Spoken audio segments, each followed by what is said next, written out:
Tay! Tay! Tingnan niyo po! Nakuha ko banda rito! Dalian niyo po! Oh, ano ba yun at parang masayang-masaya ka dyan? Kasi tingnan niyo po itong nakita ko. Ang daming wire oh! Paldo! Aba, ang galing mo ano pang hinihintay natin dito? Kunin na natin ang mga yan bago pa tayo maagawan. Ang dami nito at ang kapal pa. Mukhang maraming tanso ito Sinabi niyo pa po, Tay. Naku, makakabili na po ako ng bagong sapatos kapag naibenta natin ito. Ano?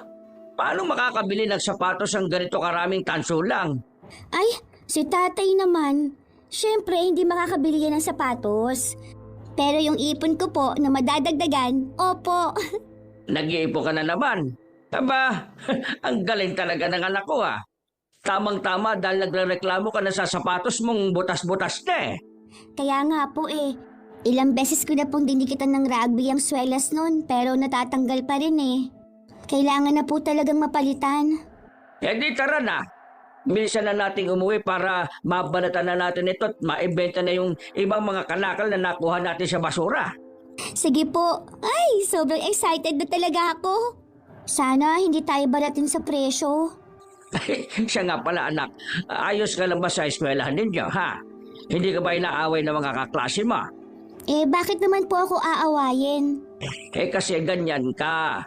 Ganito tayo, mga basurero.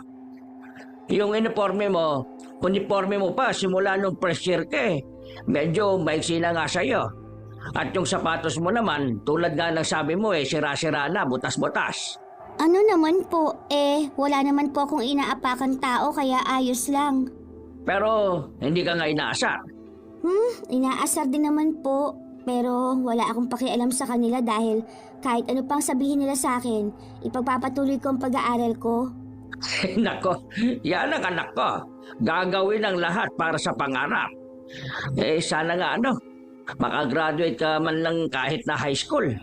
Kagraduate naman po talaga ako Ilang buwan na lang at pagkakaroon ka na ng anak din na pag-graduate ng high school. Pero Tay, hindi lang po high school ang pangarap ko. Paano po yan? Gusto ko pa po magkolehiyo. Talaga? Gusto mo pang mag-aral? Opo, kasi gustong-gusto kong iahon ka sa hirap. Ay, ang swerte ko talaga na pinulot kita sa basuran at ipinaglaban ko sa lola mo na ako ang magiging tatay mo. Talaga? Dahil kung hindi mo po ako pinulot, malamang wala kang napakagandang anak. Mabait at matalino pa. Yun nga lang mabaho. Tay naman, syempre. May mabango bang basurera? Hintayin niyo lang po na maging isa akong guro at talagang magiging mabango rin ako. Napakalaki ng ngiti ng tatay ko, Kabanong. At sa tuwing umingiti siya ng ganon, mas lalo kong gusto magpursige sa buhay. Mataas ang pangarap ko para sa isang basurera lang. Pero ano nga ba ang pangarap, di ba? Ang pangarap ay yung bagay na gusto mong abutin dahil mataas. Wala namang pangarap na mababa. Kaya para sa akin, kung mangangarap ka lang naman din, di mas taasan mo na para mas mataas ang marating mo. Total, libre lang naman ang mangarap. Nakita ko kasi ang paghihirap at pagsasakripisyo na ginawa ni Tatay Ramon para sa akin. Binigay niya ang lahat kahit na hindi naman niya ako tunay na anak. Maswerte ako na siya ang napuntahan kong ama dahil kung yung tunay na nanay ko siguro ang nagpalaki sa akin, malamang na pariwara ang buhay ko. Pagkatapos naming mamasura, mabilis naming itinulak ang kariton pauwi ng bahay. Bit-bit ang wire na nakuha namin sa basurahan. Pumasok ako sa loob ng bahay para kumuha ng kutsilyong pambalat nito. Pero laking pagtataka ko nang wala akong nakitang kutsilyo. At nang babalik na sana ako sa labas para tanungin si Tatay, napanganga ako nang makita si Tio Donel. Hawak niya ang kutsilyong hinahanap ko. Pero hindi yun ang unang napansin ko, kundi ang hawak niya sa kabila niyang kamay na bote ng soft drinks kung saan ko inilagay ang ipon ko. Tio Donel, akin yan. Anong sa'yo? Ako nakakita nito. Hindi, akin po talaga yan Nilagay ko po yan sa kisame para hindi makita. Doon po Ayun, butas na. Paano niyo po nalaman na dyan ko nilalagay? Butas na talaga ang kisaming yan. At hindi ko dyan nakita ang boteng ito.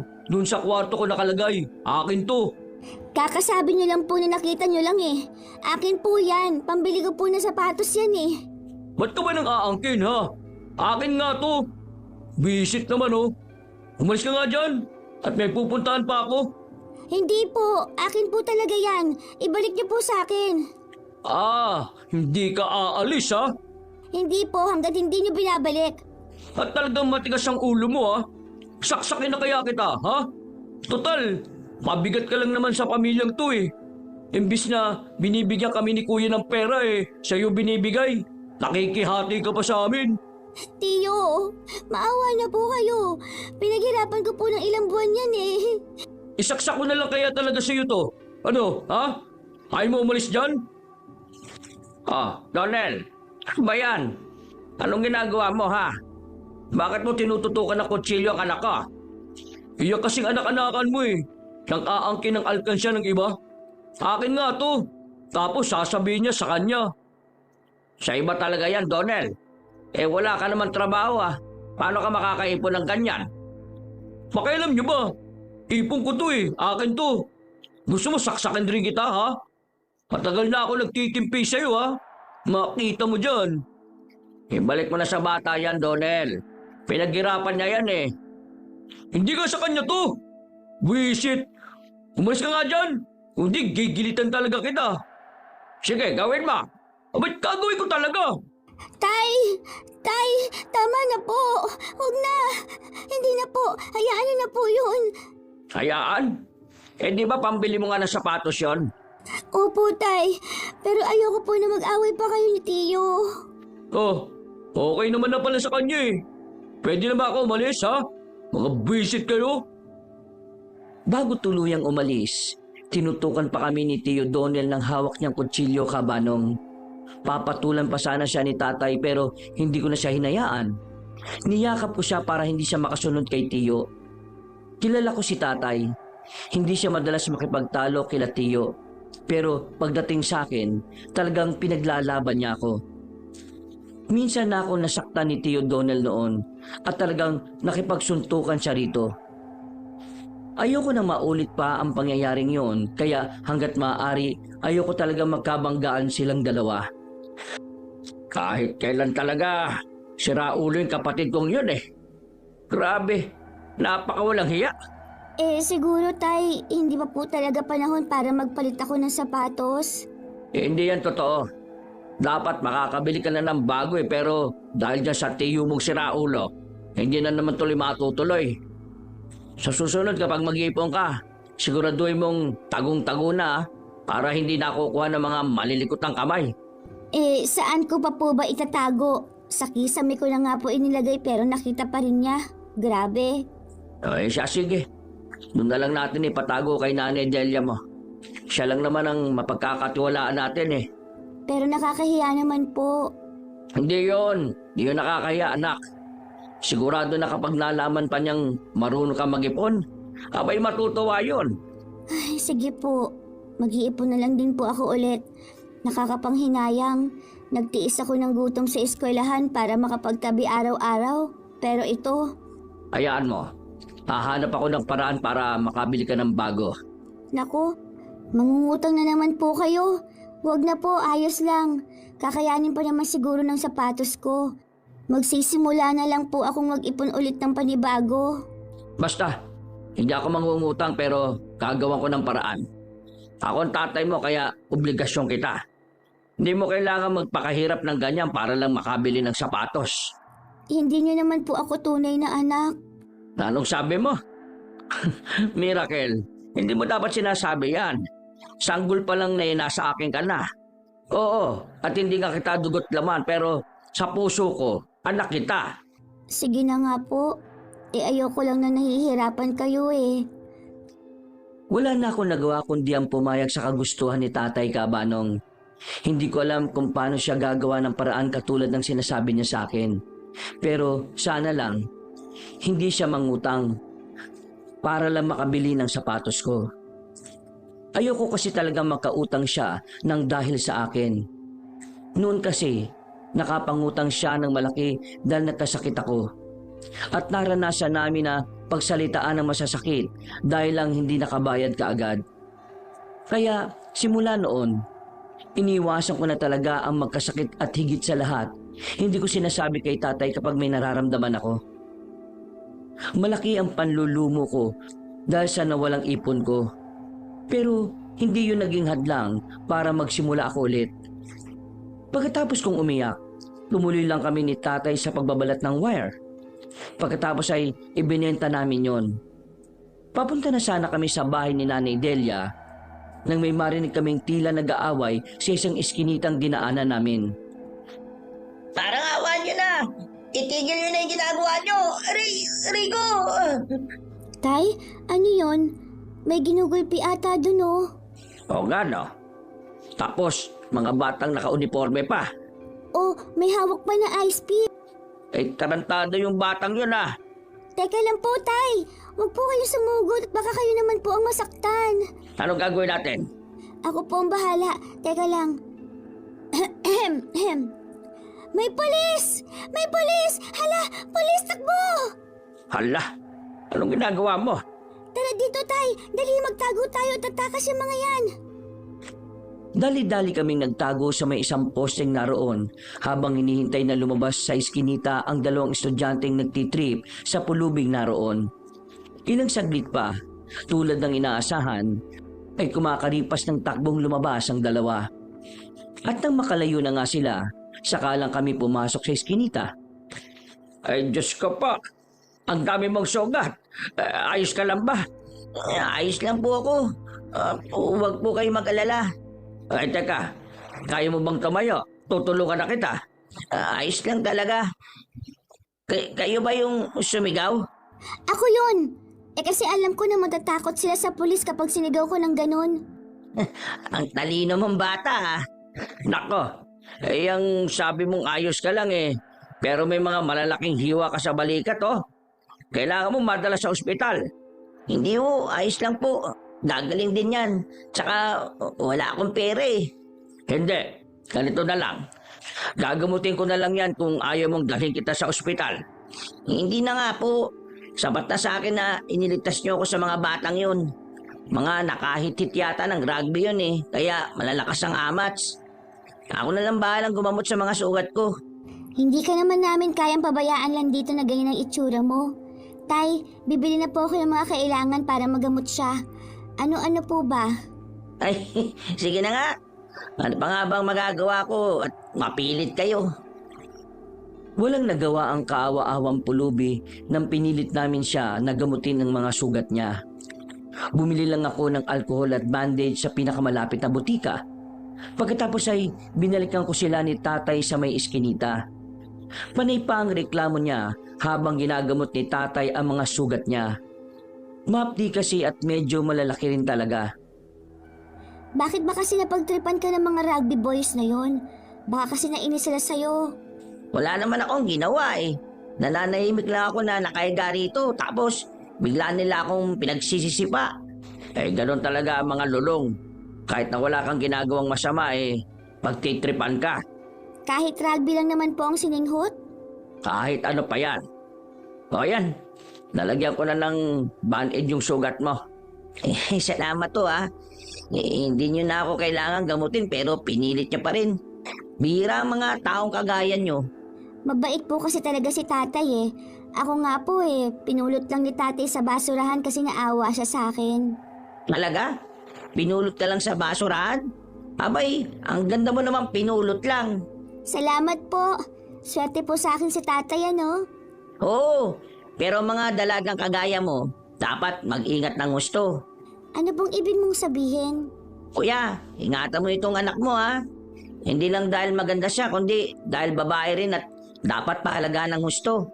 Hindi lahat ng mga nasa paligid nyo mabait eh. Ay oo naman, alagang-alaga ko yan. Dahil mahal na mahal ko ang batang yan. Kapag kailangan nyo ng tulong, tawagin nyo lang ang pangalan ko. Ako si JR. Hindi po ba JR? Baka magkamali ako ng pagkakasabi eh. Ay hindi, JR talaga. Nanay ko nagpangalan sa akin yan eh. Sige po, pag ba tinawag kayo, bigla kang darating na parang superhero? Oo naman. Dahil tinulungan niyo ako, tutulungan ko rin kayo. Just say my name, JR. Tulad ng ibang mga pulubi, hindi na bago sa amin ang mga kagaya ni Kuya JR. Yung mga pulubi na may pagka-weirdo o sinto-sinto. Medyo matino pa naman si Kuya JR kumpara sa ibang pulubing kilala namin. Ang totoo, nung gabing yun lang namin siya nakilala.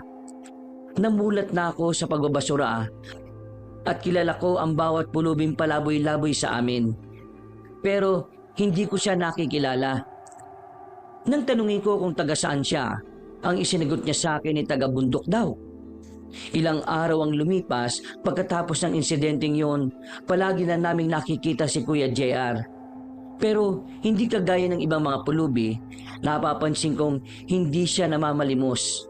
Pagala-gala lang siya, namumulot ng kung ano-ano at nakikitsismis sa amin. Psst! Miracle, Bakit kuya? may barya ka ba dyan? Penging pambiling ice tubig. Nauuhaw na ako eh. Ito po kuya oh, bili ka na rin ng tinapay mo. Hindi.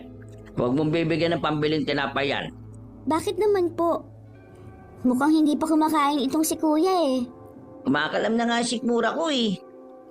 Kumakalam pala sikmura mo tapos hindi ka magtrabaho. Tingnan mo katawan mo, ang laki-laki.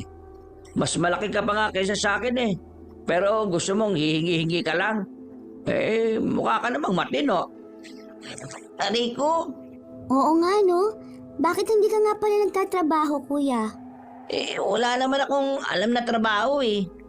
Sinubukan kong maghanap ng trabaho noon pero hindi ako tinatanggap kasi wala akong pinag-aralan. Kung may pinag-aralan pala ako, bakit ako naging basurero ngayon? Dati kasi nagbasura ako. Kaya lang niloloko ko ng mga may junk shop. Kaya namalimos na lang ako. Para mas madali, hingi na lang.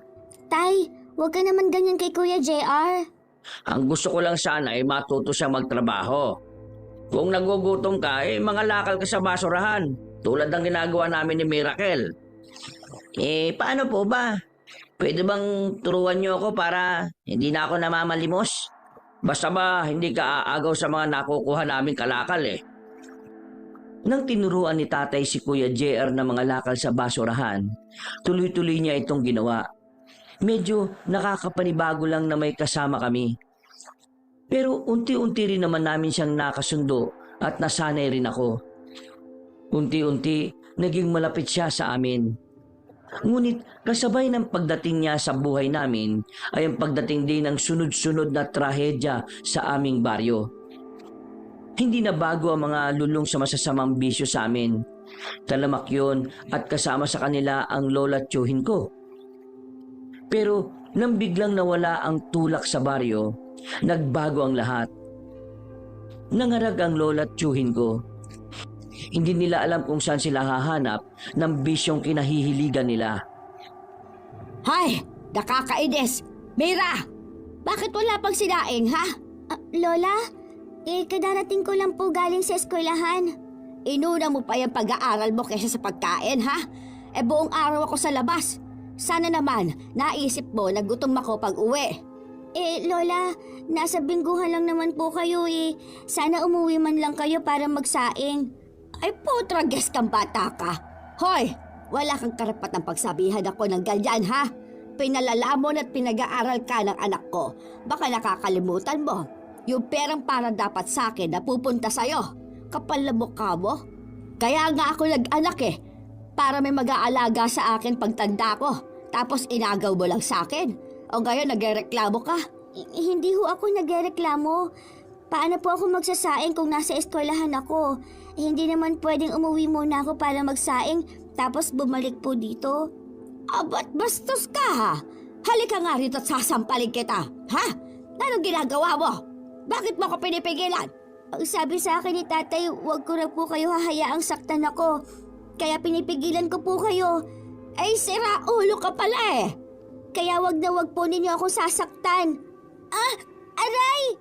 Ikaw hindi dapat nananakit sa nanay namin. Sampit ka lang, Miracle. Pero ang lakas ng loob mo para saktan ng nanay ko ah. Oo, anak. Sinaktan ako niyan.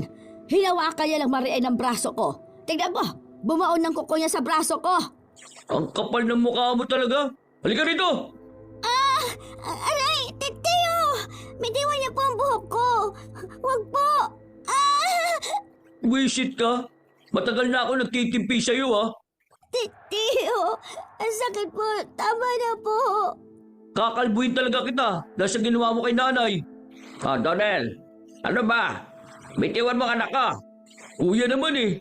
Kaya namimihasa tong ampon mo eh. Dahil ini-spoiled mo. Sinasaktan niya si nanay. Kaya dapat saktan ko rin siya. Wala kang karapatang saktan ng anak ko. Bitiwan mo siya. At ako magdidisiplina sa kanya. O yan! Aray ko! Pagsabihan mo yan ha. Kayong dalawa ni nanay, nawala lang ang vision nyo. Mainit na naman ang ulo nyo.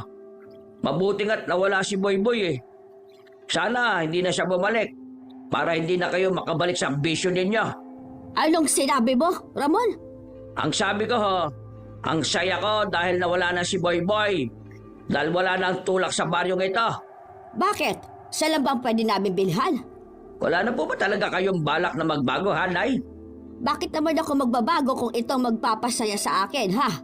Pampasaya ho, Nay? Kung gusto niyo pong maging masaya, maraming pwedeng paraan para gawin yan. Hindi ho yung lumalaklak kayo ng ipinagbabawal na gamot.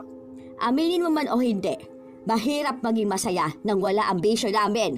Kaya kahit hayaan mo na kami, gusto lang naming makatikim ng kaligayahan sa mundong puro na lang problema. Tama si nanay, kuya.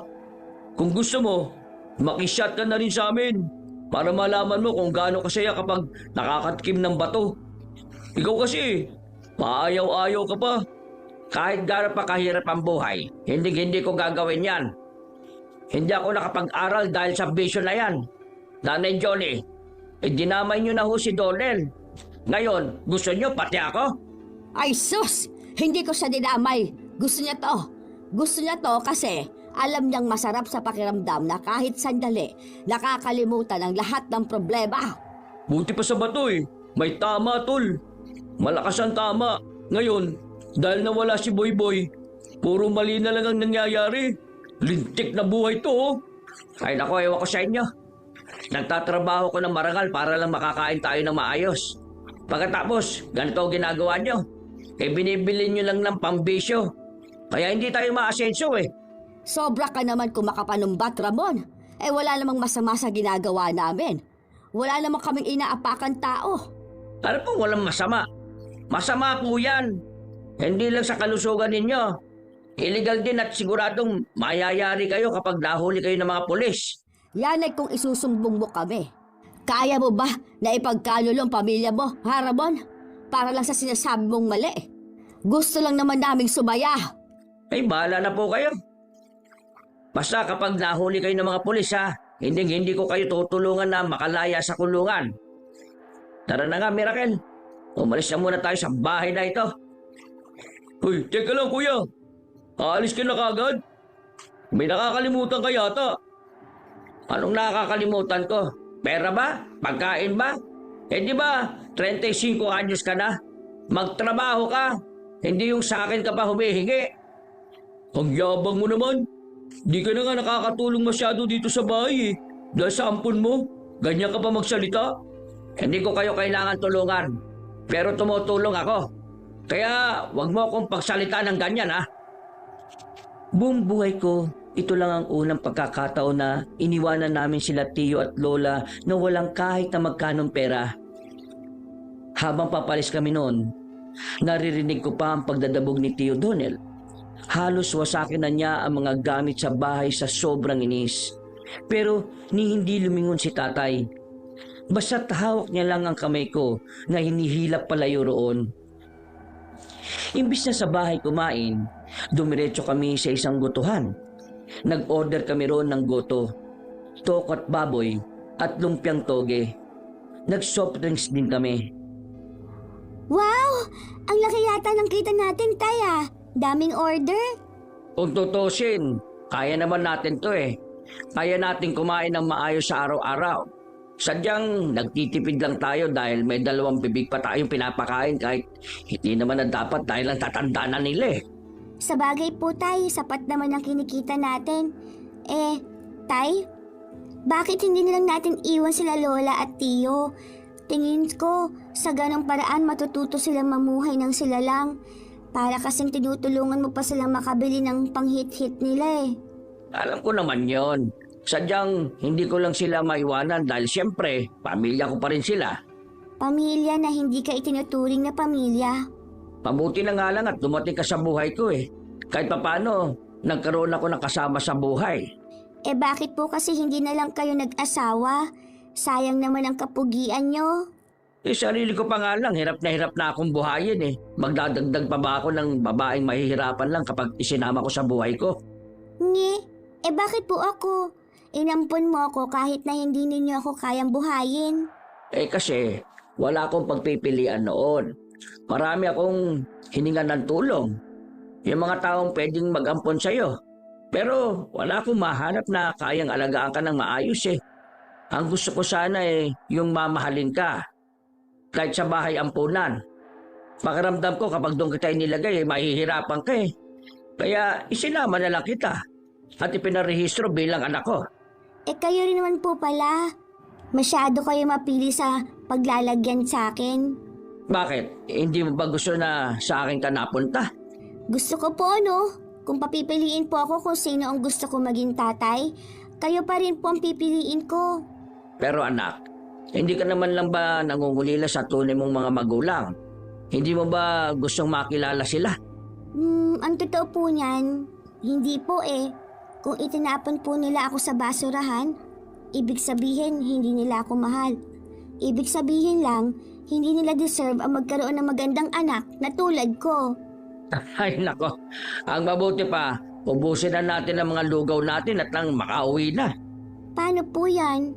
Baka awayan tayo nila Tio. Magdadala naman talaga ako ng ulam para sa kanila eh. Mabalot na lang sa karinderya. Hindi niyo pa rin po talaga sila matiis, no? Nagpatuloy kami sa pagkain ng lugaw habang nagkukwentuhan. Kahit papaano, mas maayos at masaya ang kain namin sa labas. Na kami lang dalawa kaysa yung may mga kasama kaming asungot sa lamesa. Pagkatapos kumain, bumili lang kami ng ulam sa karinderya at dediretso na sana kami sa bahay. Pero nagulat kami nang may makita kami nagkakagulong mga tao sa harap na police mobile at ambulansya. Hala, Tay! Ano po kayang nangyari? Bakit nagkakagulo sila? Ay Diyos ko, ano nga kaya ano? Yung tulak, nakita na ng mga pulis. Nasa ambulansya na siya. Ay, kabayo! Kuya JR naman! Bakit ka naman nanggugulat dyan? Ay, pasensya na. Hindi ko sinasadyang gulating ka. Kasi nga, nagtatanong kayo kung anong nangyari. Teka, kung tama ako ng pagkakaintindi sa sinabi mo, napatay ba ng pulis yung tulak? Hindi pulis ang pumatay sa kanya. Mukhang may galit eh. Ha? Paano may galit? Alos, hindi na siya makilala dahil sa sobrang wasak ang mukha eh. Yung tiyan niya, ubos ang laman loob. Wala na rin siyang kamay at paa. Hala, nakakadiri naman. Teka, si Boy Boy ba yung tulak ng tinutukoy mo, kuya? Hindi ko kilala eh. Sabi lang ng mga chismosa, tulak daw. Hindi na ako magtataka. Ganyan talaga ang kinahihinatnan ng mga lulong. Mukhang hindi ka na nagulat, kuya. Hindi na talaga. Dating tulak ang tatay ko pero katulad ni Boy Boy, nadali rin siya ng mga may galit sa kanya. Hala, ganun po palang ikinamatay ng lolo ko, Tay. Oo, pero kahit na ganon, hindi pa rin tumitigil ang lola mo. Buong pamilya mo pala gumagamit? Bukod sa akin at itong sa anak ko, hindi. Mabuti hindi ka sumubok. Kasi di ba, bilang batang lumaki na may mga magulang na kagaya nila nagiging katulad na rin nila? Hindi gumagamit ng ipinagbabawal na gamot ang tatay ko. Tulak lang siya.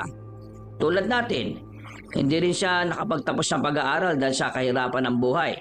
At dahil pareho ring lulong ang mga magulang niya, siya ang nagturo sa akin na kahit hindi ako nakapag-aral hindi dapat ako gumagamit ng ipinagbabawal na gamot. Na kailangan kong lumihis ng ibang daan para kahit papaano, hindi na paulit-ulit ang ikot na kinahihinatnan ng pamilya namin. Dapat nga, hindi magiging tulad nila Donel. Pero ang nanay ko, nung nawala si tatay, ayun, nagsimula siyang mahilig sa bisyo na yon. Ramdam ko ang hinanakit sa bawat salitang binitiwan ni tatay. Nung sandaling yun, nakita ko ang tila bata niya mukha na nangulila sa kanyang ama. Hindi ko akalain na may ganitong nakaraan siya dahil hindi naman niya kahit na kailan nababanggit ito sa akin. Nakakalungkot na kailangan niyang dumaan sa ganong klaseng pamilya bilang bata. Sa kabilang banda, masaya ako sa kabila ng lahat ng pinagdaanan niya. Pinili niya pa rin ang tamang daan. Pagkatapos ng gabing yon, isang linggo rin namin hindi nakita si Lola Johnny at Tio Donel na gumagamit ng ipinagbabawal na gamot. Yun nga lang, mainiti ng ulo nilang dalawa. Si Lola Johnny ay biglang nagkasakit. Nagsusuka siya, nanginginit at nahihilo. Habang si Tio Donel naman ay nanghihina at hirap makatulog. Lola, ito na po yung gamot ninyo para sa lagnat. Tsaka ito po ang sabi ni tatay inumin niyo raw po ito para sa pagsusuka ninyo. Ay nako, hindi ko kailangan yan. Hindi ako gagaling kapag yan ang ininom ko. Lola naman, kailangan niyo po ito. Kahit itong para sa lagnat lang po. Nangihina na po kayo Basta. Sabihin mo sa tatay mo, hindi ko kailangan yan. Kaamo, ako ang bibili ng gamot. Bigyan niya ako ng pera. Lola, wala na po kayo mabibilhan ng pinagbabawal na gamot. Huwag na po kayong umasa. Huwag na po kayong bumalik sa bisyo ninyo. Mas maganda po kung ituloy-tuloy nyo na. Para mamatay na ako, ha? Kita mo nang nangyayari sa akin, Miracle. Nangihina na ako dahil wala ang tunay na gamot ko. Gamot nyo po yun? Lola naman.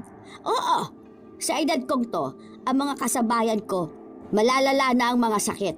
Ang iniinom, maintenance sa high blood, sa diabetic, at kung ano-ano pa. Samantalang ako, heto, isang gamot lang ang kailangan at malakas na naman ulit. Ha? Talaga po bang malakas kayo kapag nakakagamit nun? O baka naman nabumukha lang po kayong malakas? Abay, marunong ka pa sa akin. Hoy, Ideng, hindi porket nakapag-aral ka hanggang high school, mas marami ka ng alam kaysa sa akin.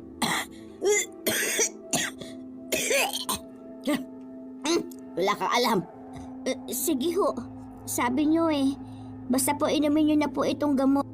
Alam nyo po, kung ako lang, hindi ko na kayo pipiliting uminom nito di kapag natigok kayo, solo ko na si tatay. Wala na akong kaagaw.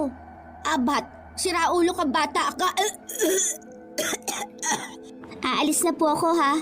Bahala na po kayong lagnatin dyan. Ay, hindi. Akin na yan. Akala ko po ba hindi ito ang makakapagpagaling sa inyo? Basta, ibigay mo sa akin yan. Ayos ka ha. Gusto kong matawa sa naging reaksyon ni Lola nang sabihin ko yon sa kanya. Sa kabila ng inis ko sa kanya dahil ayaw niya sa akin at inaabuso siya ni tatay, hindi ko naman kailanman naisip yon sa kanya. Sinabi ko lang yon dahil alam kong mataas ang pride niya at yon ang magiging paraan para mapainom ko siya ng gamot. Pagkatapos kong asikasuhin si Lola, lumabas na kaagad ako ng kwarto. Papunta na sana ako sa kusina nang mapansin kong pumasok si Tio Donel. Hindi ko na sana siya papansinin pero bigla niya lang akong tinawag. Miracle, halika nga rito. Bakit po, Tio? Basta halika lang. Ano nga po yun? Si nanay, kumusta pakiramdam niya? May lagdat pa po siya pero kahit papaano, maayos naman kasi inaaway niya pa rin naman po ako Ganun ba? Lapit ka ba sa akin? Bakit ba ayaw mo lumapit? Ibabalik ko pa po itong baso sa kusina. May sasabihin nga lang ako sa'yo, saglit lang to. Ano nga po? Bakit hindi na lang po ninyo sabihin? Ito ang unang pagkakataon na nakaramdam ako ng takot sa tono kung paano ko kausapin ni Tio Donel. Kahit palagi niya akong sinasabihan ng masasamang salita, kahit na sinisigawan at sinasabunutan niya pa ako noon, walang tatalo sa takot na nararamdaman ko noong mga oras na yon. Habang pilit niya akong pinapalapit sa kanya, mas sinigpitan ko naman ang pagkakahawak ko sa baso. Dahil kung ano man ang binabalak niyang gawin, pues dapat maging handa ko. Ay nako, kasing tigas ng ulo mo yung ulo ng tatay mo eh. Kita mo to? Alam ba na kapag ginamit mo to sasaya ka. Alam ko po kung ano yan. Pero alam ko rin po na hindi sayang ibinibigay niyan, kundi problema. Yan ba sinabi sa'yo ng tatay mo? Hindi pa naman niya kasi natitikman to eh. Masarap to. Kapag gumamit ka nito, mawawala lahat ng problema mo. Paano po yan? Kayo po ang problema ko, Tio Donel. Kapag ba hinit-hit ko yan, mawawala na po kayo? Dapat sira ulo ka. Sige na, Miracle. Subukan mo lang. Kahit isang beses lang. Sige na, tuturuan kita, promise. Hindi mo pagsisisiyan. Hindi po ako papayag. Kahit ano pa pong sabihin ninyo, mananatiling ang sagot ko ay hindi. At kung ipipilit niyo po ito, isusumbong ko na kayo kay tatay. Naku, bahala ka nga. Goods na goods pa naman to. Ikaw rin. Kami na nga lang ni nanay ang gagamit nito para gumaling na siya. Pero kung gusto mo huwag kang mahihiyang magsabi sa akin Kinilabutan ako nang bago siya umalis at pinasadahan niya pa ng tingin ang buo kong katawan. Nasa tamang edad na ako para maintindihan kung ano ang ibig sabihin ng mga tingin na yon. Alam ko rin na may binabalak siyang masama. Kaya gusto niyang tumikim ako ng mukhang tawas na hawak niya. Pero sa kabila nun, hindi ko na sinabi kay tatay. Ayoko magkaroon ng gulo sa bahay. Wala sa matinong pag-iisip ang chewing ko. At alam ko na kahit ano ay kaya niyang gawin kapag bigla siyang tinopak. Hindi ko hahayaang may mangyaring masama kay tatay. Oh, Miracle, nandito ka na. Napainom mo naman ng gamot ng lola mo. Opo, tay. Kaya alam mo kang hindi rin naman tatalab dahil dumating si Tio na may dalang alam nyo na. Ano ka mo? Nakahanap na kagad siya ng bagong magsusupply sa kanila. Ewan ko po, tay. Akala ko po talaga hindi na sila ulit babalik sa bisyo nila pero ayun, bumalik pa rin talaga. Ay, nako. Mahirap talagang magbago mga adik na... hayaan mo na. Wala na tayong magagawa. Ano pa nga po ba? Ang mabuti pa, tumulong ka ron kay JR. Magbabalat siya ng tanso. Madali lang naman itong paghugas sa mga bote. Para matapos na siya at makapagbenta na tayo. Sige ho, tay. Tila normal na lang kay tatay ang ganong eksena. Ang totoo, medyo naiinis ako dahil sa nangyari. Pero kung para kay tatay, wala na kaming magagawa kung bumalik na sila lola sa bisyo nila. Kailangan ko na lang ding tanggapin. Pagkatapos ko siyang kausapin, dumiretso na ako kay Kuya JR na kasalukuyang nagbabalat ng tanso. Naupo ko sa upuang kahoy pagkatapos ay kinuha na ang isang kutsilyo para makapagbalat na. Tulungan na raw kita, kuya. Pabuti pa nga para matapos na ako. Miracle, Bakit, kuya? nagtitiwala ka ba sa akin? Ha? Opo. Bakit naman biglang natanong niyo yan? Bakit mo ako pinagkakatiwalaan kahit na hindi mo naman ako kaano-ano? Pulubi lang naman ako na tinulungan nyo noon. Kasi mabait ka po?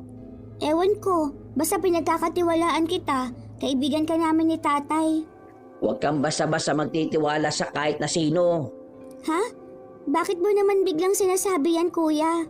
Kasi nakikita kong mabilis kang magtiwala sa tao eh. Ibig mo bang sabihin, dapat hindi ako magtiwala sa'yo? Huwag mong ibigay ng buong tiwala mo sa kahit na sinong tao. Kahit pa sa mga taong nakakasalamuha mo at sa tingin mo mabait. Parang ang hirap naman yan. Ang hirap na wala kang tiwala sa lahat ng mga nasa paligid mo. Mahirap, pero mas mabuti ring mag-ingat kaysa magsisi sa huli. Oo naman, kuya. Nag-iingat naman po ako eh. Alam ko kung kailan ako nasa panganib. Pero yung hindi magtiwala sa tao, hindi ko kayang gawin. Parte ng buhay ang pagtitiwala. Isipin mo na lang po, kung hindi ka namin pinagtatiwalaan ni tatay, di sana hindi ka namin isinasama sa pamamasura. Basta, mag-ingat ka na lang palagi. Tandaan mo pa ba yung sinabi ko sa inyo? Kapag nasa peligro ka, Tawagin mo na lang ang pangalan ko. Oo naman, kuya. Tatawagin talaga kita. Super JR! Tulong! Parang ganun. Seryoso ako, Miracle. Nag-aalala ako sa'yo. Naku, kuya. Alam mo, pinapakaba mo rin ako. Magbalat na lang po tayo ng tanso. Weirdo na naman ang mga sinabi ni Kuya JR. Pero sa kabila nun, nakukuha ko naman ang punto niya. Pero ang hindi ko lang maintindihan ay kung bakit parang biglaan naman ang pagsasabi niya. Bukod pa roon, para bang konektado ang sinabi niya sa nangyari sa akin kanina habang kausap si Tio Donel. Hindi ko naman masabi na tungkol nga yun doon. Dahil wala naman si Kuya JR sa bahay nung nangyari yon. Kaya ipinagsawalang bahala ko na lamang ang koneksyon ng mga sinabi ni Kuya JR. 2 linggo lang matapos ang pagkamatay ni Boy Boy, nagsimula na ulit maging talamak ang bentahan sa baryo namin, lalo na't may bago na namang tulak. Doon talaga napatunayan na kahit anong mangyari, gagawa ng paraan ng mga lulong sa bisyo para lang makahipak. Ngunit kasabay ng pagbabalik ng sigla ng mga lulong sa masamang bisyo ay ang sunod-sunod na pakamatay nila. At pare-pareho lang ang dahilan. Puro sila wakwak ang tiyan at wala na mga laman loob.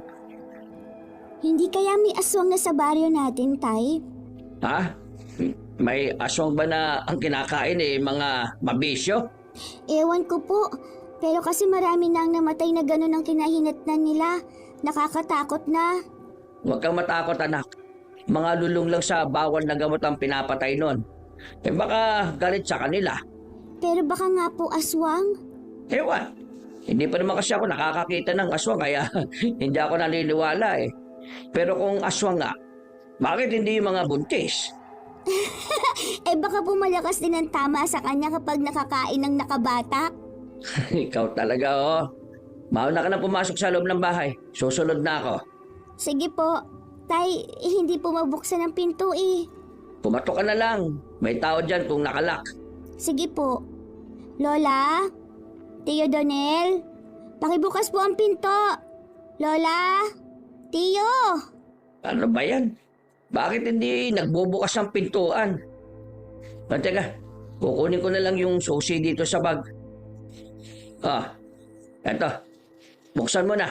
Baka naman po wala po sila. Ewan, pero dapat nandito na sila eh. Bukas na po. Papasok na ako. Hala! Ay, mga hayop kayo. Anong ginagawa nyo rito sa bahay namin? Kuya. Oy, kuya ko. Ang saya naman dito. Tara, sali ka. Si nanay nasan? Alam niyo ba to? Alam ba niya na dito kayo gumagawa ng kabalstugan? Mga anak, meron pa dito. Ramon, halad ako. Iligpit na yan. Dalian niyo. Hayaan niyo siya, nay. Wisit. Bahay mo to, di ba? Kaya ikaw masusunod. Oo, pero siya ang nagpapalamon sa atin. Dali! Iligpit niyo na yan. Lumabas kayo sa pamamahay namin! Labas! Kapag hindi kayo lumabas dito, ako mismo tatawag ng pulis. Mga hayop kayo Anak, huwag ka na magalit. Bisa lang naman at birthday kasi itong si ano. Ano nga ulit ang pangalan mo? Nakita niyo na po? Hindi niyo po alam ang pangalan niyang pinapapasok niyo rito. Lumabas na kayo! Labas! Hindi, walang lalabas. Kuya Ramon, wala kang karapatang makialam dito Kung gusto mo, ikaw ang umalis sa pamamahay na to. Pero wag mo isama yung anak mo. Mapapakinabangan yan. Dalagan eh. Anong sabi mo? Para may pakinabang ka ako. Ikaw ba, hindi mo man lang ba pinag-iisipan ng masama yung ampon mo? Imposible. Abay hayop ka, Donel Ilang beses na kitang pinagbigyan Pero ngayon, hindi na talaga. Hindi ako makapaniwala sa lahat ng mga salitang lumabas sa bibig ni Tio Donel. Hindi direkta pero alam ko kung anong ibig sabihin. At dahil nga sa gulat ko, natauhan na lang ako nang sumugod na si Tatay Ramon kay Tio Donel. Pinagsusuntok niya ito. Habang ang ibang mga taong nakapasok sa bahay namin ay dali-daling umalis para hindi masali sa gulo. Yung iniiwasan kong mangyari, nangyari pa rin talaga. Tay! Tay, tama na po yan. Pakiusap. Hindi ko hahayaang bastusin mga anak ko. Ha, Donel? Kahit kapatid pa kita. Bakit ba kamping-kampi ka sa batang yan, ha? Hindi mo naman yan kadugo, eh. Napulot mo lang yan sa basurahan. Mabigat lang yan sa pamilya, eh. Ikaw ang pabigat sa buhay ko, Donel. Si Miracle lang nagpapagaan sa buhay ko. Kaya huwag mo siyang pagsasalita ng ganyan, ha? Ha? Galit na sinuntok ni tatay si Tio Donel sa kaliwang pisngi. Habang si Tio naman ay gumanti pabalik. Tuloy-tuloy silang nagsuntukan habang kami naman ni Lola Johnny ay panayang pigil sa kanila. Ilang saglit pa, nang hindi na talaga namin sila kinayang pigilan, nagulat na lang ako nang hilahin ni Lola Johnny ang buhok. Kinalitkad niya ako pabagsak sa sahig, pagkatapos ay inalog-alog ang ulo ko. Aray! Lola! Huwag po! Tama na po! Bakit po akong sinasaktan ninyo? Dahil ikaw ang dahilan kung bakit nag-aaway ngayon ng mga anak ko. Lentik kang bata ka. Nung dumating ka sa buhay namin, nagkagulo-gulo na. Nay! Itigil niyo na po pananakit kay Miracle. Nay! Hindi ako titigil hanggat hindi nauubos ang buhok ng lintik ng batang ito. Buwisit, perwisyo. Sana namatay ka na lang sa basurahan. Nanay, tama na! Aray ko! Ramon, sinaktan mo ako. Hindi ko po kayo sinaktan, Nay. Inilayo ko lang kayo kay Miracle dahil sugatan na siya, oh. Hindi siya lumalaban sa inyo, eh. Tama lang na hindi siya lumaban sa akin dahil wala siyang karapatan. Pero ikaw, sinaktan mo ko, Ramon. Nanay mo ko, pero sinaktan mo ko ng dahil lang sa batang yan. Nay, itong anak niyong si Donel, binastos ang anak ko. Narinig niyo kung ano mga sinabi niya. Pero bakit parang wala kayong narinig? Bakit parang wala lang sa inyo? Salita lang yon, Ramon. Salita lang pero halos patayin mo ang kapatid mo. Salita nga lang yun, Nay. Pero paano kung gawin nga talaga ni Donel? Paano kung babuyin niya ang anak ko? Ano gagawin mo? Malandi kasi ang anak mo. Tignan mo ang suot. Ang iksi ng short ay syempre maiintindihan ko si Donel dahil lalaki lang siya. Naririnig niyo po ba ang sarili niyo, Nay? Malinaw na malinaw. Kung ganoon, siguro ito na ang tamang panahon para maghiwa-hiwalay na tayo. Narinig niyo po yung kayabangan niyang si Kuya, Nay? Kala niya, hindi tayo mabubuhay nang wala siya. Yabang mo! Pweh! Yabang! Ayabang pala ako. Hindi, sige. Aalis na kami rito ni Miracle. At kahit kailan, hindi na kami babalik! Walang pag-aalinlangang isinama ako ni Tatay Ramon sa loob ng kwarto namin at saka nagsimulang mag-impake ng mga gamit. At dahil kaunti lang naman ang mga yon, madali lang namin nakuhang lahat. Walang salitang lumabas kami ng bahay habang sumisigaw-sigaw pa si Lola Johnny. Ang sabi niya, hindi na raw kami makakabalik. Na kapag umalis kami roon, ay siguradong maghihirap kami. Pero hindi ko alam, imbis na mag-alala, iba ang pakiramdam ko, Kabanong. Pakiramdam ko ay kasiyahan yun sa puso ko. Kasiyahan na sa wakas, nakaalis na rin kami sa bahay na nagpahirap sa amin ng ilang taon. Tay, saan na po tayo pupunta nito? Gabing-gabi na. Pakikituloy na muna tayo sa Nanay Delia mo ngayong gabi. Pagkatapos, bukas na bukas hahanap tayo ng mauupahan. Kahit na maliit na kwarto lang. Pero wala naman po tayong malaking pera. Yung perang tinatago ko kay Nanay Delia, maliit pa po yun para mangupahan tayo. Hindi natin kailangang gastusin ang inipon mong pera. May pera akong inipon rin. Po? Talaga? Hindi ko po alam yan ah. Hindi mo talaga alam dahil sorpresa ko sana ito para sa iyo eh. Ay ako, pero bahala na. Gagawa ko na lang ulit ng paraan. Sorpresa niyo po sa akin? Para saan? Sa graduation mo ngayong taon, pambili ko sana ng damit at sapatos na isusuot mo. Kaso, nabawasan ko na dahil nga ibinili kita ng sapatos pamasok nung nakaraan eh. Tapos ito. Bahala na. Tay, Oh, bakit parang maiiyak ka dyan? kasi grabe po ang pagmamahal ninyo sa akin eh. Grabe po. Hindi niyo po ba pagsisisihan ang mga desisyon niyong ito, Tay? Na inuuna niyo ako kaysa tunay niyong pamilya? Anak, makinig ka sa akin ha. Hindi nasusukat sa dugo ang pagiging tunay na pamilya. Oo, magkadugo nga kami ni Nanay Johnny at Donel. Pero hindi ko kailanman naramdaman ang tunay na pamilya sa kanila. Sa'yo ko yung naramdaman, anak. Salamat po, Tay. Salamat po at minahal po ninyo ako bilang tunay na anak. Halika na, huwag ka na umiyak dyan. Ang pangit mo kapag umiiyak eh. Tatay naman eh. Walang pag-alinlang ang pinatuloy kami ni Nanay Delia sa bahay niya nang dumating kami roon. Si Nanay Delia ay parang matalik na kaibigan ni Tatay. Kaya nang malaman niyang umalis na nga kami sa bahay ni na Lola Johnny, tulad ko, parang naging masaya siya. Nanay Delia ang tawag ko sa kanya dahil siya ang tumayo bilang nanay ko. Sobrang bait niya sa akin. Taliwas sa masasamang tingin sa kanya ng ibang tao. Si Nanay Delia kasi ay dating pawok at dahil doon ay nakaluwag-luwag siya sa buhay. Nang magkaedad na siya, nagretiro siya bilang bayarang babae at nagtayo ng maliit na tindahan sa palengke. Nung gabing yon, pinatulog kagad nila ako. Pero dahil hindi ako sanay sa maagang natutulog, narinig ko ang usapan nila. Narinig ko na pinipilit ni Nanay Delia na doon na muna kami tumira. Pero hindi pumayag si Tatay at sa halip ay pinautang na lang siya ni Nanay Delia para hindi raw magastos ang inipon ni Tatay na pera.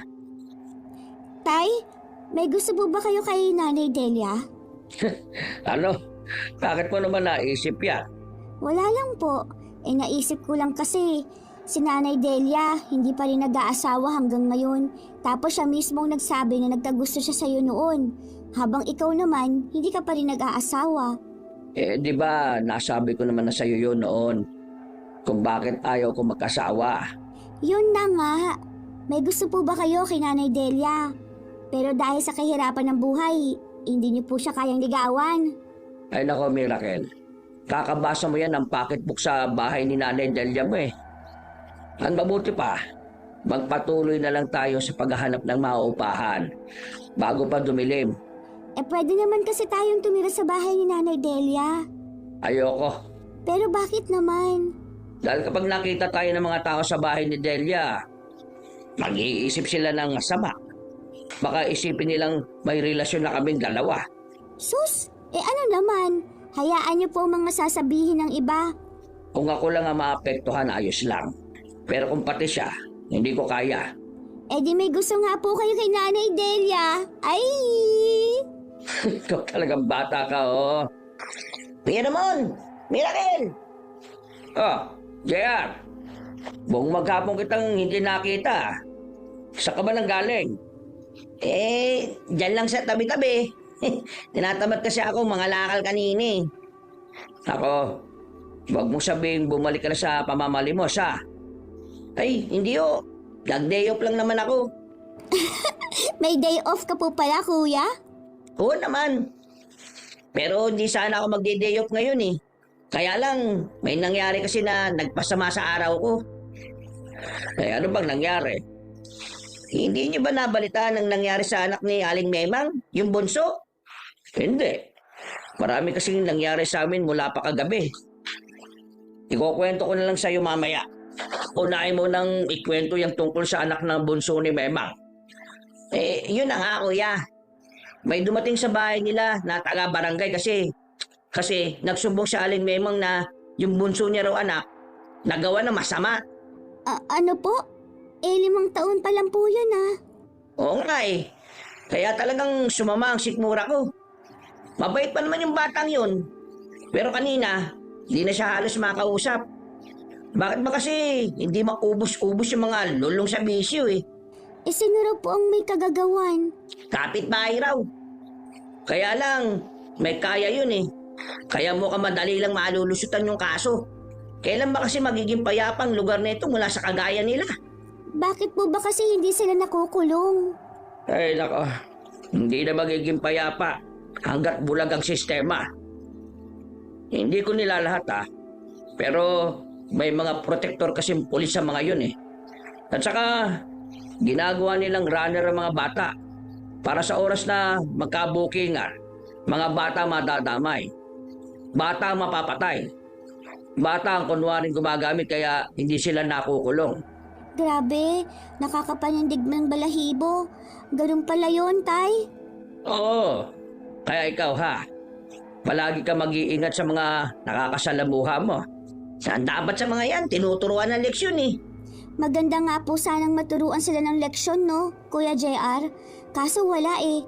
Hindi naman natin hawak ang batas. Pwede namang hindi batas ang magturo sa kanila ng leksyon. Anong ibig mo sabihin, JR? Wala. Naisip ko lang yun. Ay, siya nga pala. Anong nangyari sa inyo? Normal na sa amin na minsan may mga biglang sinasabi si Kuya JR na kung ano-ano lang.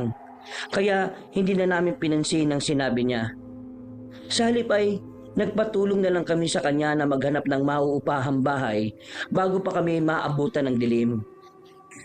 Nakahanap naman kami. Pinakamura na yon pero walang sariling banyo at wala ring lababo. Sadyang kwarto lang siya at sa labas ay may poso kung saan doon kukuha ng lahat ng tubig. Isa lang din ang banyo kaya nag-aagawa ng mga nakatira doon. Iniisip na lang namin ni tatay na ayos na yon kesa bumalik sa bahay. Naging maayos naman ang sitwasyon namin simula noon. Dahil nga kaming dalawa na lang, nakakapag-ipon na kami ng maayos. Wala na kaming iisipin na kasalo sa bahay sa lahat ng bagay. Pero kung inakala kong tatagal na ang kapayapaan namin ni tatay, doon ako nagkamali. Dahil isang araw, bigla na lang kaming nagising sa kalagitnaan ng gabi mula sa malalakas na kalabog sa pintuan. Kuya Ramon! Kuya Ramon! Buksan mo ang pinto! Dalihan mo! Oh, Donel, ano ginagawa mo rito? At paano mo na lamang dito kami nakatira? Tay, ano po nangyayari? Itago niyo ko dyan sa loob, dali! Papasukin niyo ako! Hoy, kung manggugulo ka lang naman dito, Sinabing papasukin mo ako eh! Tabi yan! Bilisan mo! Pumasok ko na ulit sa loob at isa namang pinto, dali! Tay, ano po nangyayari? hindi ko alam dyan kay Donel eh. Bigla na lang pumasok dito sa bahay natin. Huwag nga kayo maingay. Kapag naabutan tayo ng pulis dito sa bahay, pati kayo damay. Ano ba kasing nangyari? Si nanay, nasan siya? Wala si nanay, nandun sa bahay. Hindi siya lumalabas dahil may sakit. Ako lang, naabutan kami sumisingot. Mabuti na nga lang at kasama ako sa mga nakatakas eh. Kaya lang nagtataka ako, parang hindi naman pulis. Mag-isa lang din siya eh. Pulis yun. Dahil kung hindi, sino namang maglalakas ng loob na pumasok sa lugar ng mga lulong sa bisyo? Mag-isa lang. Ewan, basta ako napuisit ako. Ang saya-saya namin ngayong gabi pero sinira lang ng isang pulis. Masaya ka. Kahit may sakit si nanay, iniwan mo pa siya. Alam mo ba kung bakit nakakasakit si nanay? Hindi na siya nakakapagpagamot dahil lumayas ka. Gamot? Kailan pa naggamot si nanay? Kapag hindi nakakahitit si nanay, nagkakasakit siya. At parang ganun din ako. Pareho kami ng sakit ni nanay. Ito na ang gamot namin. Kaya dapat sinusuportahan mo kami. Pero anong ginawa mo? Inuna mong alagaan tong ampun mo.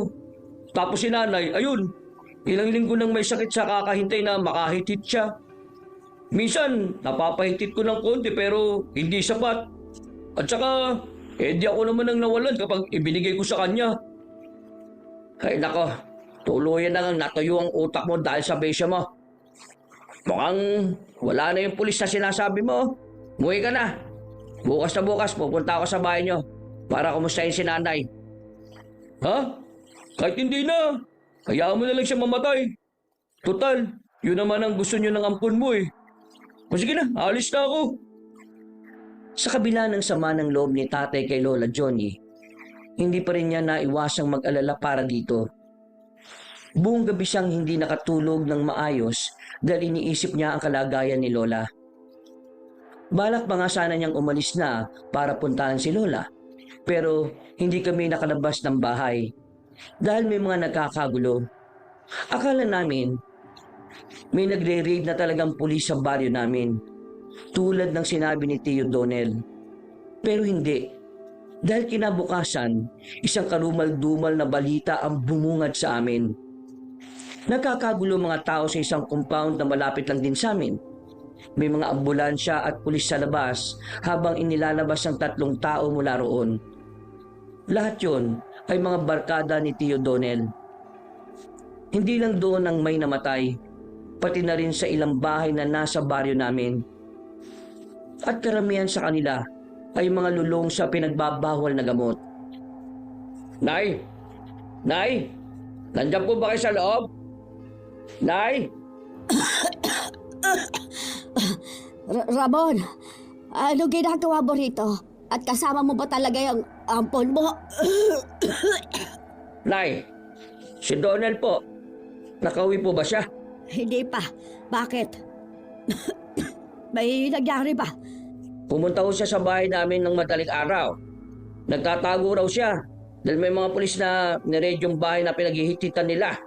Ano? E di nahuli ng kapatid mo? Mukhang hindi po eh.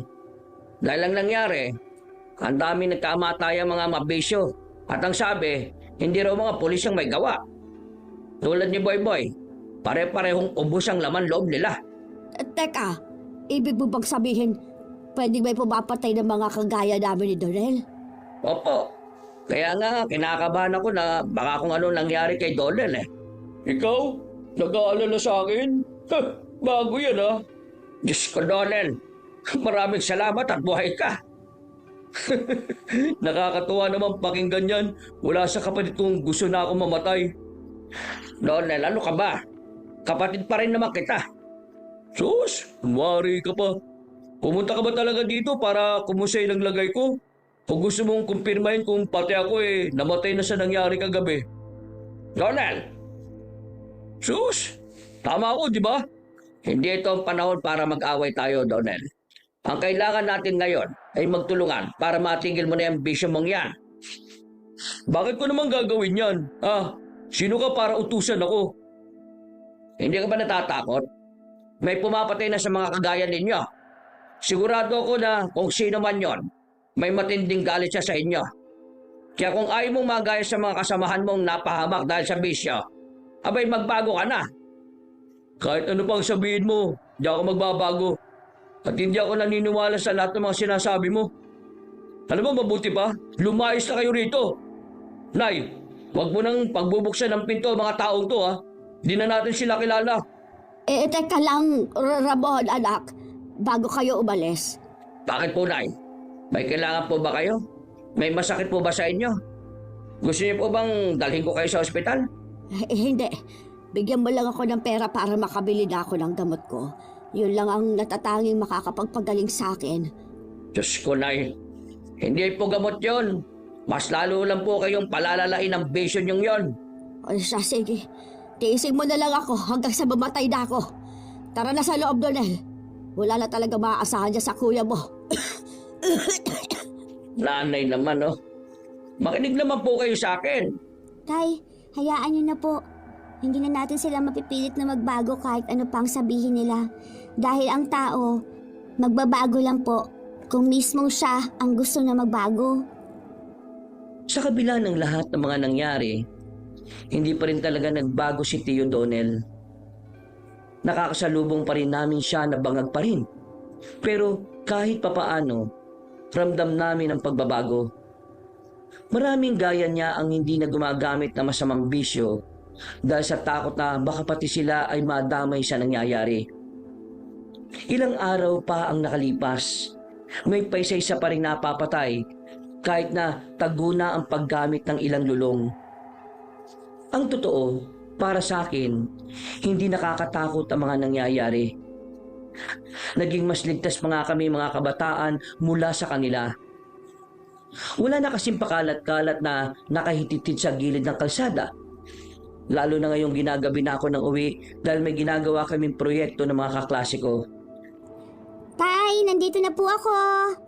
O anak, mabutit nakauwi ka na. nakaluto na ako ng ulam natin. Sabay na tayong kumain. Nandito ang Kuya JR mo eh. Kuya, napadalaw ka yata sa munting bahay namin. Nag-aalala ako sa iyo eh. Ha? Bakit naman? Hindi kasi kita nakikita tuwing hapon. Kaya tinanong ko kay Kuya Ramon. Sabi niya, may ginagawa raw kayong project sa eskwelahan? Meron nga po, graduating na kasi ako kaya marami na pong hinahabol na activities. Pero dapat hindi kayo inaabot ng gabi. Maraming masasamang loob kapag ganitong oras na. Nabawasan nga po ang mga tumatambay na lalaki sa dinadaanan namin pauwi eh. Kahit paano, pakiramdam ko ligtas ako. Mas lalo kang delikado kung kakaunti ang tao sa labas. JR, huwag ka masyado mag-alala. Malaki na yung anak ko. Alam na niya ang ginagawa niya.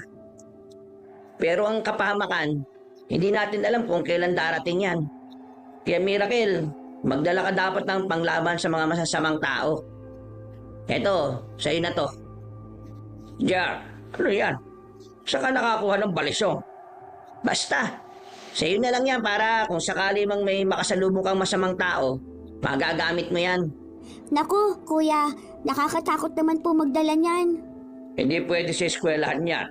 Baka mamaya mag-guidance pa ang anak ko. Ang mabuti pa, ibigay mo na lang sa akin yan. Baka mamaya makapahama ka pa dyan. Hindi ako gumagamit dito. Sa'yo na lang yan.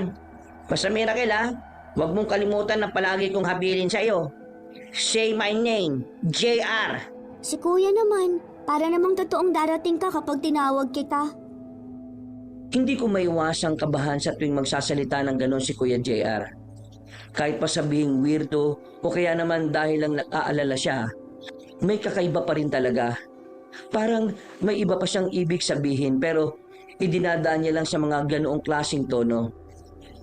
Imbis na ligtas na ang nararamdaman ko sa tuwing dumaraan sa madilim na eskinita pauwi sa amin, nakakaramdam tuloy ulit ako ng kaba. Bumalik ang takot na baka may makasalubong akong masamang tao. Hanggang sa isang gabi, habang naglalakad pa uwi, nakaramdam ako ng tila ba may sumusunod sa akin. Nung una, akala ko nasa isip ko lang yon. Tulad ng palagi kong nararamdaman ito mga nakaraan, simula nang sabihan ako ni Kuya JR. Pero habang tumatagal, unti-unting bumibilis ang paglalakad nito papunta sa akin. Kaya binilisan ko na rin ang paglalakad hanggang sa may biglang humawak sa braso ko at hinila ko pabalik. Teka lang, bakit ba sobrang nagmamadali ka? Gusto ko lang sana makausap ka eh. Tio Donel, ano pong ginagawa ninyo? Malamang daanan to. Dito rin ako dumadaan. Ano po bang sasabihin niyo sa akin? Kaso, baka may dumaan dito at marinig ang pag-uusap natin eh. Tungkol kasi to sa pamilya natin. Ang totoo niyan, gusto ko nang makipag-ayos kay kuya. Talaga po? Ibig niyo po bang sabihin gusto mo na magbago? Oo. Pero yun kung tutulungan mo ako. Kung gusto niyo po talaga magbago, hindi niyo na po kailangan ng tulong ko. Hindi naman kasi ako magpapatulong sa iyo sa pagbabago ko eh. Kaya kong gawin yun kahit mag-isa. Ang gusto ko sana, kay Kuya Ramon mo ako tulungan. Ang kaso yun, nag-away kami dun eh. Saan? Dun banda oh. Nandun si Kuya Ramon. Gusto mo ba siya makita? Sigurado po ba kayo? Oo, sige na. Samahan mo ako. Puntahan natin siya para makapag-usap na kami at makapagbati. Naku, away niyo po yan bilang magkapatid. Ayoko po makisawsaw dyan. Alis na po ako. Bakit ba ang hirap mong kausapin, ha? Kung hindi ka madadala sa masinsinang usapan, pues, papaspasin na kita. Tio Donel, huwag po. Huwag! Kagad nang matras ako at sinubukang tumakbo palayo sa kanya. Pero hindi pa man ako nakakalayo, mabilis na niyang nahablot ang buhok. Tataka sana ako mula sa pagkakasabunot niya sa akin, pero dahil sa higpit ng pagkakahawak niya, hindi ko magawa. Nangilid ang luhang sinubukan ko siyang itulak, pero sinuntok niya ang sikmura ko. Namalayan ko na lang ang sarili ko na buwat-buwat na ni Tio Donel sa kanyang balikat. habang nagpupumiglas ako sa matinding takot at kaba. Tio Donel, maawa ka. Pakiusap, huwag mo itong gagawin. Pakiusap. Pwede ba? Manahimik ka? Baka mamaya may makarinig pa sa'yo eh. Tulong! Tulungan niyo ako! Ano ba? Tumigil ka sabi. Kapag hindi ka tumigil, ihuntog ko yung ulo mo para mawala ka na malay. Tulong po! Tulong! Ay, buisit. Ang kulit mo ah. Walang habas na sinuntok niya naman ang likod ko. Sa sobrang sakit, napaubo ko ng malakas at hindi na talaga nakapagsalita. Sinubukan ko kahit kaunting boses pero ang tanging nagagawa ko lang ay ang umiyak. Naglakad si Tio Donel hanggang sa makarating kami sa madamong parte ng gilid ng kalsada. Doon, wala nang masyadong makakakita sa amin dahil natatabunan na ng mga damo. Mas lalo kong napayak ng pabagsak na ibinaba niya ako roon dahil napakadilim na. Kitang-kita ko ang kislap sa kanyang mga mata. Tila sabik na parabang sa wakas ay makakatikim na siya ng isang masarap na putahe. Tio! Huwag po! Saglit lang tumira. Masisiyahan ka pa rito. Takot na kumapa ako sa paligid ko. Sinusubukan kong humanap ng bato na pwede kong ipukpok sa kanya. Pero sa minamalas-malas nga naman, wala. Hanggang sa tila may pumitik sa utak ko. May pangalan bigla na lang gusto kong banggitin. Kuya JR! Tulong! Tulungan mo po ako! Tulong! Kuya JR! JR, ba't mo tinatawag ang siraulong pulubing yon? Kuya JR! Kuya JR! Manahimik ka na nga, Miracle. Pangalan ko dapat ang tinatawag mo, hindi ang... Hindi na natapos ni Tio Donel ang sasabihin niya nang bigla na lang may sumipa sa kanya mula sa likuran. Sa halip na mahubad ang suot niyang pantalon, tumalisik siya palayo mula sa akin. Nanlaki mga mata ko, lalo na nang makita kung sinong may gawa nun. Kuya JR! Mabutit hindi mo kinalimutan yung habilin ko sa iyo, Mira. Kuya JR! Ay, lintik. Sino yon? Ay, pulubi! Ba't mo ako sinipa, ha? Talaga namang pabayaan lang kitang gawan ng masama ang bata. O bakit? Ba't ganyan ka makapagsalita? Yabang mo ah! Biglang tumayo si Tio Donel mula sa damuhan. At dahil medyo nahihilo-hilo pa dahil sa pagkabagsak niya sa lupa, pinigilan niyang dumiretso ng tayo. Galit na dumampot siya ng bato at walang pag-aalinlangang binato si Kuya JR. Napahiyaw ako sa kaba, lalo na't siguradong tatamaan si Kuya JR pero laking gulat ko nang makita kung paano niya walang kahirap-hirap na sinalo yon. Maging si Tio Donel ay nabigla. Hala, paano mo nagawa yun? Teka, putya, parang ang lakas yata ng tama ng nahitit ko ah. Ang lupit mo namang sumalo. Malupit talaga ako. Ako pa nga ang papatay sa iyo eh. Ha? Eh, hindi magpatayan tayong dalawa. Yun eh kung kakayanin mo ako. Buong akala ko magsusuntukan silang dalawa. Pero imbis na gano'n ang nangyari, si Tio Donel lang ang sunod-sunod na sumuntok kay Kuya JR. Puro iwas lang ang ginagawa niya. Pakiramdam ko, bigla siyang naging ibang tao. Ang Kuya JR na nakilala ko ay hindi ganito. Binubugbog pa nga siya noon ng mga batang rugby boys. Kaya paano niya nagagawang ilaga ng bawat suntok ni Tio Donel? Wisit kang pulubi ka. Ano bang? May tama lang ako kaya hindi kita matamaan eh. Hintayin mong mawala ang tama ko. Akala ko ba, pampalakas nyo yan. Bakit ngayon parang nag-iba na yata ang epekto? Bakit parang mas sumina ka yata? Di ako mahina. Eto, tikman mo ang kamao ko. Para malaman mo ang hinahanap mo. Mayabang na itinaas ni Tio Donel ang kamao niya at walang habas na isinuntok kay Kuya JR. Buong akala ko'y tatama na yun sa kanya. Pero sa halip, nabigla ko nang saluhin niya yon gamit lang ang kanyang kamay. Mula sa liwanag ng bilog na buwan, nakita ko kung paano humaba ang kuko ni Kuya JR habang unti-unti itong bumabaon sa kamao ni Tio Donel. Ari ko! Ang sakit! Bitiwan mo ang kamao ko! Bitiwan mo! May ang kuko mo!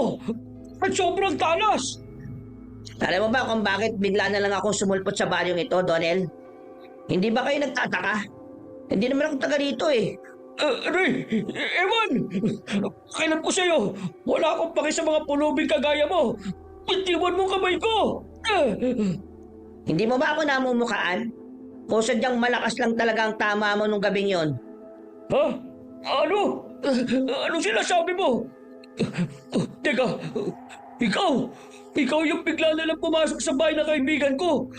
Yung kaibigan ko namatay sa karumal-dumal na paraan.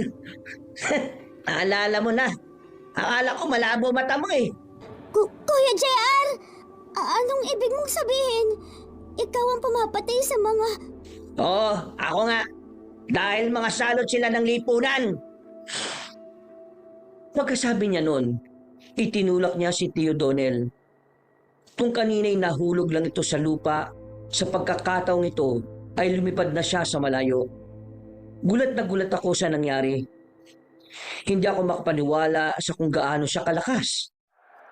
Habang tulala at hindi pa lubos ang naiintindihan ng mga nangyari, sa isang kisap mata, bigla na lang naglaho sa harapan ko si Kuya JR. Sumunod na lang siyang nakita sa harap ni Tio Donel.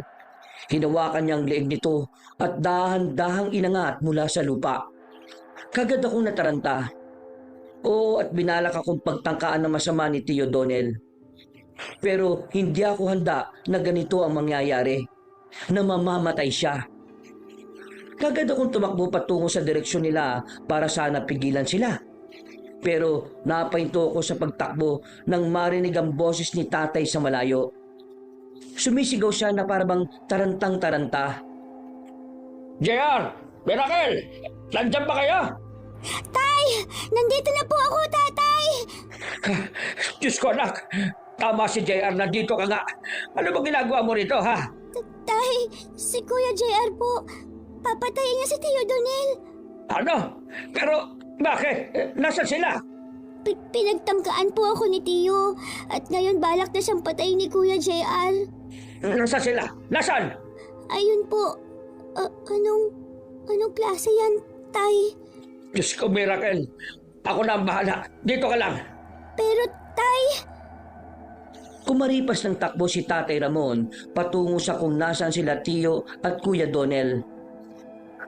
At kahit ayaw pa ni Tatay na sumunod ako, ginawa ko pa rin. At doon ko nakita ng malapitan ng sitwasyon. Si Kuya JR, mula sa pagiging isang tao, naging isang napakalaking hayop. Hindi ko mawari ang itsura nito. Hindi ko alam kung anong klaseng hayop siya. Pero sigurado ko na si Kuya JR yun. Bitiwan mo kapatid ko. Ibaba mo siya. Kuya Ramon, alam mo ba kung anong ginawa nitong kapatid mo? Alam mo ba kung gaano kasama ang ginawa niya? Alam ko. Pero kahit gaano pa kasama ang ginawa niya sa anak ko, hindi mo dapat siya parusahan ng ganyan. At sa paanong parang siya dapat parusahan? Ipapakulong mo ba siya? JR, pakiusap. Huwag mong gawin to. Isipin mo na lang. Sinabi mo sa akin na aswang ka pero tinanggap pa rin kita. Hindi ko pinagkalat na isa kang aswang. Dahil magkaiba ito ng sitwasyon, Kuya Ramon. Hindi ako isang siraulong kagaya ni Donel. Aswang man ako, hindi ako masama. Ang pinapatay ko lang ay yung mga masasama na dapat naman talaga mamatay. Dahil sila ang tunay na salot ng lipunan. Hindi yan dahilan, JR. Kahit gaano pa sila kasama, may mga karapatan sila bilang tao. At ano karapatan? Ang bastusin ng mga kabataan? Ang pumatay ng mga inosente? Alam mo ba, Kuya Ramon, na malaking porsyento ng mga taong gumagawa ng masama sa kapwa mga gumagamit ng bawal na gamot? Kung wala sila, payapa ang mundo. Ano nangyari sa akin? Ibaba mo ako. Anong klaseng nilalang ka? Kuya Ramon! Kuya! Tulungan mo ako! JR, pakiusap. Huwag mong patayin ang kapatid ko. Tay, Huwag na po kayong makiusap. Anong sinasabi mo, Mira? Tay, kanina po kasi kahit ano pong pakiusap ko kay Tiyo, hindi siya nakikinig sa akin. Binalak niya akong pagsamantalahan at kung hindi dumating si Kuya JR, baka po nagawa ni Tiyo ang binabalak niya. Sinungaling ka! Ikaw lang akit sa akin! Napakalandi mo! Gustong-gusto mo nga yung gagawin natin eh! Ikaw ang sinungaling, Tiyo. Kahit kailan talaga, sinungaling ka. Wala nang maniniwala sa iyo, Donel. Hindi mo na nga dapat ginawa eh. Nagsinungaling ka pa. Wag! Kuya Ramon, tulungan mo ako! Pinagsisisi ako na lahat! Pagbabago na ako! Sinubukan ni Tio Donel na makiusap kay Kuya JR. Pero sa halip, gamit ang matatalas niyang mga kuko, itinusok niya yon sa tiyan nito. Walang habas na inatak ni Kuya JR ang kamay niya at tumagas ang dugo mula roon. Pumailan lang ang malakas na palahaw ni Tatay Ramon. Napahagulgul siya sa labis na sakit, lalo na sa harap mismo namin. Kinain ni Kuya JR si Tio Donel. Tay, kamusta na po si Lola? Maayos na po ba siya? Pero kailangan pa daw siyang bantayan ng mga doktor. Dahil hindi pa stable ang kanyang blood pressure. Minsan tumataas at minsan naman daw nagiging normal. Baka raw kasi atakin siya bigla sa puso kapag ganun. Kaya mas mabuting dito na lang daw muna sa ospital. Paano po kaya yan? Saan tayo hahanap ng perang pambayad dito? Marami naman pwedeng lapitang politiko. Bahala na. Tay, pasensya na ho kayo ha. Kung hindi ko po siguro inudyukan si Kuya JR na gawin yun kay Tiyo. Baka hindi inatake sa puso si Lola Johnny. Ano ka ba naman anak? Hindi mo kasalanan na nangyari sa kanya. Huwag mo sisihin ang sarili mo. Pero kasi alam ko po na nalungkot kay sa pagkamatay ni Tio Donel. Miracle, makinig ka. Oo, tama ka na nalungkot ako dahil kahit papaano kapatid ko pa rin naman siya. Pero sa kabilang banda, tama si JR. Uulit at uulit lang din si Donel kapag hinayaan natin siya. Paano kung walang magligtas sa'yo sa oras na gawin niya ulit yon? O paano kung hindi nga ikaw, pero gawin niya naman sa ibang bata? Sigurado po ba kayo na ayos lang kayo, Tay? Pipilitin kong maging maayos. Kaya, balik ka na. Pumunta na tayo sa loob ng kwarto ng lola mo para makita na natin siya. Si Lola po kaya magbabago na? Sana. Isang buwan na siyang walang ginagamit na kahit na ano Sana hindi na siya umulit, lalo na't nagkasakit na siya. Hindi alam ni Lola Johnny ang totoong nangyari. Ang alam lang niya, tulad ng ibang mga adik sa baryo namin, isa si Tio Donel sa mga nabiktima ng kung sino mang may matinding galit sa mga lulong sa masasamang bisyo. Nalungkot sila Tatay Ramon at Lola Johnny sa nangyari. Pero dahil din doon, hindi na talaga umulit sa bisyo si Lola Johnny. Nagbagong buhay na siya at tinanggap niya na ulit kami sa bahay niya. Habang si Kuya JR naman, hindi na muling nagpakita sa amin. Congratulations anak! Nako, sa wakas at nakagraduate ka na rin ng high school. Salamat po, Tay. Dahil na rin po yan sa inyo. Kayo po ang nagsumika para mapag-aral ako. Nagtatrabaho ka na rin naman Pero alam mo, napaproud ako sa sarili ko anak. Hindi ko akalain na mapapag-graduate kita. Samantalang noon problemado pa ako sa diaper at gatas mo. Tay naman, huwag niyo naman po akong paiyakin. Naaalala ko tuloy lahat ng mga paghihirap na naranasan natin Hindi ko lang din kasi maiwasang alalahanin. Ay, parang kailan lang. Dako, ang tadrama nyo naman. Kung makapagdramahan kayo dyan parang nakatapos na ng kolehiyo, malayo pa yon. Si nanay naman, panira ng moment. Ay sus! Ang sinasabi ko lang, huwag na muna kayo masyadong magsaya at malayo pa. Malayo pa pero malayo na. Ay siya, sige, sabi niyo Oh, heto Miracle, buksan mo. Wow! Regalo niyo po sa akin to? Sa'yo ko ito ibinigay, kaya malamang na para sa'yo nga. Alam nga naman sa'yo ko binigay pero sa tatay mo pala. Joke ba yun, Nay? Ay basta, bahala na nga kayo. Maiwan ko na kayo at tatapusin ko pa niluluto ko. Salamat po sa regalo, Lola. Tingnan mo ang lola mo. Umalis na kagad. Kunwari pang masugit eh. Mukhang masaya rin naman na nakapagtapos ka ng high school. Hayaan niyo na po siya, Tay. Hindi lang sanay si Lola Johnny na ipakita ang kahinaan niya. Teka, bubuksan ko na po ito. Ano kaya yan? Hala, Tay! Sapatos po! Ang ganda! Aba, himala. Si nanay ah. Nay! Salamat sa regalo mong sapatos sa apo ba? Kung tatanungin niyo po ako kung nakapagtapos ba ako ng kolehiyo, opo, Kabanong, nakapagtapos po ako. Naging isang teacher na po ako ngayon at nagmasteral na rin para maging principal. Maganda na ang buhay namin ni tatay, ngunit sa kasamaang palad, namatay na si Lola Johnny bago pa man niya naabutang maging maayos na ang buhay namin. Pero sa kabila ng pagkawala ni Lola Johnny, nadagdagan naman ang pamilya namin dahil si Tatay Ramon sa wakas ay nakatuluyan din ni Nanay Delia. Ang baryo namin na puno ng lulong sa bisyo, ang balibalita namin ay medyo naging maayos na. Simula kasi nung sunod-sunod na pangyayaring namamatay ang mga katulad nila.